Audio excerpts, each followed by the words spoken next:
Hey guys, Paulo here. Well, this one is a little bit unexpected and something of a bit of a nostalgic trip for me. Now, probably like a lot of you watching this video, I am a hardcore RoboCop fan.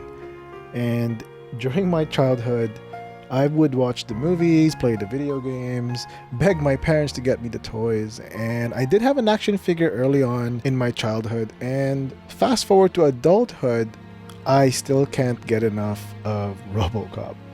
But with the impressive release of Rogue City, the video game, there seems to be a spark in interest in RoboCop again. So after Googling what's the latest and greatest news about RoboCop, I found this extremely detailed figure by Hot Toys. And this is something that I would love to show you guys in this video.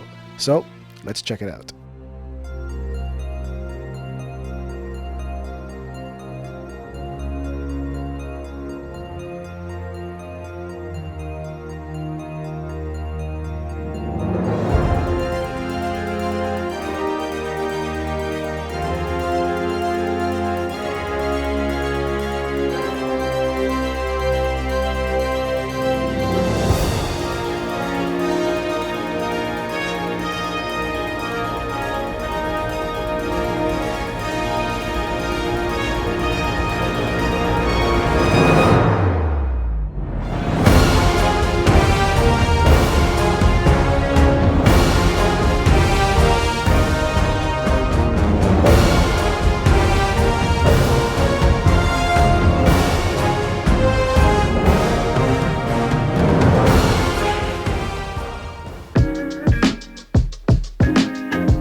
So yeah, this was an item that I saw on eBay, and I was fortunate enough to win the item because wherever I looked online that actually sold the figure was simply sold out or the wait list was full. But in this case, I was fortunate enough to take a bid and won it from eBay, and now I have it in my hand, and the box itself is very detailed. It's got these ridges, got a lot of UV coating on the top. You can see all these reflections here. Again, packaging is one of those things I love to look at. It is something to look forward to what's inside the box. So here we go. Let's open it up and see what's inside. Now the lid itself is made of this thick styrofoam, and it's got the RoboCop logo deeply debossed onto it. Very nice detail, and when you lift the lid off, you're presented with RoboCop himself right there in center. And just by picking up these items, I can tell you right now that these are extremely fragile but yet very mobile. You can see that the fingers here tend to move around quite easily, but I wouldn't put too much pressure on these guys because they will simply break or just can't handle the pressure. So just keep in mind to take it easy when handling the fingertips here. So by the way, everything you're seeing here is my first-hand thoughts and my first experience unboxing this. So everything you're gonna hear from me is literally my honest opinion and first-hand experience. Then the other minor piece here is the Dataspike, featured in the first RoboCop film, where he used it to dig for information about his past. Very nice piece here, again, very fragile. This seems to be a very hard plastic. Next, you've got RoboCop's famous Auto 9 pistol. This thing was amazing in the movie. Just a modified Beretta here, but in the movie it tends to be, I think, almost twice as long as the regular Beretta, but this was a signature for RoboCop. Now, this piece here allows you to pull the hammer back, allows you to cock it back, and even the clip comes right off, which is really interesting. So all these details here allows you to play all these versatile moves. So I really love the details that Hot Toys has done to this figure here. Now, they did include a diecast model. I guess this is what goes into his holster, but you can see the difference here. One tends to be glossy and one is a bit more matte. The glossy one on the top here is the diecast version. It is substantially heavier than the bottom one. So this bottom one here is what's going to go on RoboCop's hands, only because it's light enough for him to handle it. Plus, you can adjust the gun's action depending on how you want the pose to look. More on that in a moment. Now, one of the cooler things about this figure and why I bought this was the faceplates. The one thing you'd notice about most action figures is the plastic or just the artificial look of a figure, but what really drew me to this figure are primarily these three items here. these facial expressions, which I believe is taken off the original actor's face, and you can see all the different sort of facial expressions he has here. And if you know the movies very well, these expressions are pretty much what shows that RoboCop is still human. These expressions, when applied to the figure itself, gives so much emotion and so much detail to the figure that I can't even explain until you see it. From the skin tones to the teeth, from the way each piece is sculpted, you can see that down to the teeth, the details, the gloss is simply remarkable. Behind the box has a little hidden compartment which showcases what makes this the RoboCop 3 figure. Now, in the back should contain the actual platform that holds RoboCop, as well as the jetpack, which is exclusive to the third movie. Now, I did like the jetpack from the third movie, but in reality it did not fit the whole storyline of RoboCop, but it's just good to have. I mean, I can always have the figure stand up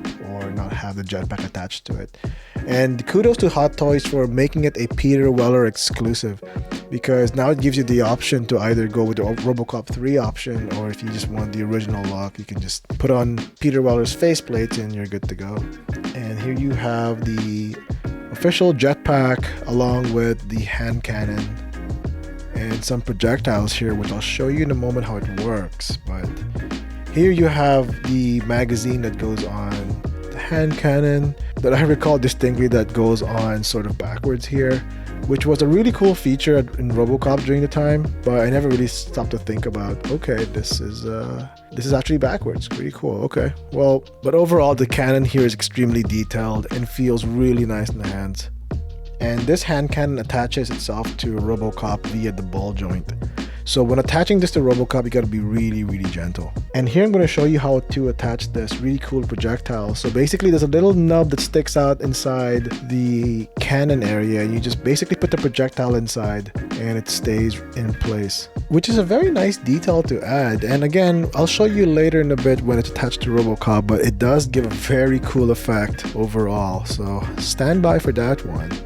Now, the platform itself is a nice, secure, heavy MDF platform. It feels very sturdy, can hold the weight of RoboCop, and apparently it's supposed to hold him in mid-air. So when he has the flight pack on, you're supposed to attach these waist holders onto him, these wired waist holders, and it will hold him in place thanks to RoboCop's ridges on the sides here. And I'll show you very quickly how that works out, but this platform here is a very nice, sturdy platform, and thank God they didn't put the RoboCop 3 logo there. But again, if you decide to choose this as a RoboCop figure from the first movie, the platform itself is very versatile there. Now, the jetpack itself is amazing. This thing is super detailed but extremely fragile. Everything here moves. Everything is connected with these ball joints here, but my God, this is the most fragile item I've ever touched, and one slightest pressure can literally break these control arms. So whenever you're handling these things, be very, very gentle. Now, the details go beyond just that. You can see here there's real wires in the back, and you have actual pistons here. So when you adjust those thrusters there, you can see that the pistons actually move. Again, a very good job here by Hot Toys. I can't even believe that there's toys like this out there, that these have so much detail, and it blew me away, and I just had to get my hands on this because as a huge RoboCop fan, these are things that as a kid you're wondering, like, hey, what does this look like in real life? And you know, the guys at Hot Toys did their very best to sort of replicate how these look like, and wow, the imagination here is going really crazy. Now, the weight on this is pretty hefty, but the way this thing attaches to RoboCop is via magnets in the back, and you can see here some darker gray areas here.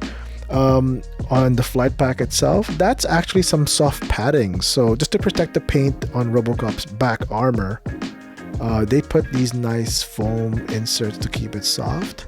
And again, looking at these control arms, very, very flexible, but again, extremely fragile. So handle this with care. You can see that these things are twisting here. So these clips here have a very important function, which I'll show you in a moment when we start putting it onto RoboCop. Okay, so now on to the main attraction, RoboCop himself picking him out of the box. The RoboCop figure feels extremely fragile, but at the same time has a lot of quality features to it. Now the figure itself is made with a combination of die-cast metal along with plastic parts, and the plastic parts are really very obvious here because a lot of creaking when you try to move RoboCop around, but it's kind of necessary just to keep the weight down and to allow him to have the movement that we can push him through. But overall, the weight itself is a very nice feeling in the hand. In fact, when you start moving parts around, you can feel that you really have to handle this with care. Every major joint, like the legs, the arms, are all connected via these ball joints, and one, I feel like if I put too much pressure, it might just snap.